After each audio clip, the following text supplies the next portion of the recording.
Suddenly, people looked up in terror. Something massive seemed to be hidden in the sky. Moments later, emergency evacuation alerts started blaring from the government. While they were still trying to process what was happening, something even more terrifying occurred. A plane, seemingly under some external control, descended slowly and landed right in the middle of a busy downtown street. Terrified crowds scattered, running for their lives. And that's when the colossal object in the sky finally revealed itself, a gigantic alien mothership. It stretched across the entire city, blotting out the sun in a breathtaking, almost suffocating display. The realization hit everyone. Earth was being invaded by aliens, and it wasn't just New York. Similar ships materialized over major cities worldwide. Military forces around the globe mobilized rapidly, preparing for a desperate fight against the extraterrestrials. But strangely, the alien ships didn't attack. After disabling all human aircraft, grounding them worldwide, they simply hung silently in the sky. They remained motionless, like gods looking down upon insignificant humanity. People suspected it was just the calm before the storm. And sure enough, the next day, something astounding happened. People began seeing apparitions of their deceased loved ones. It turned out these weren't resurrections, but illusions created by the aliens as a way to communicate. The aliens, calling themselves the Overlords,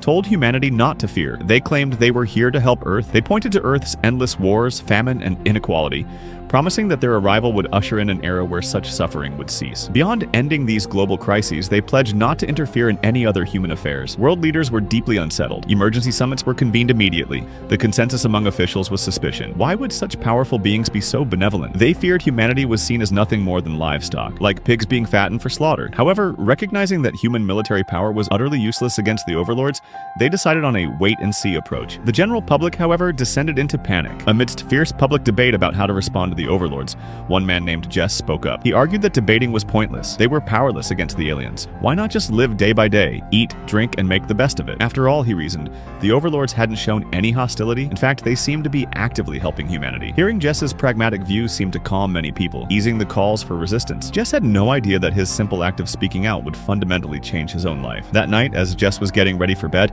every appliance in his house suddenly switched on by itself. Then the entire house began to shake violently. Jess and his wife quickly took shelter in the basement. While they were still reeling from the shock, the wooden boards covering the basement ceiling were suddenly ripped away. Jess cautiously peered up. An eerie green light began filtering in from outside. Curious about the source of the light, Jess slowly made his way towards the basement door. Suddenly, the green light intensified, becoming almost blinding. Bathed in its glow, Jess watched in disbelief as his house began to dissolve, piece by piece. With the absurd thought of his unfinished mortgage flashing through his mind, Jess mustered his courage and stepped outside. Before him hovered a ship shaped uncannily like a giant eye.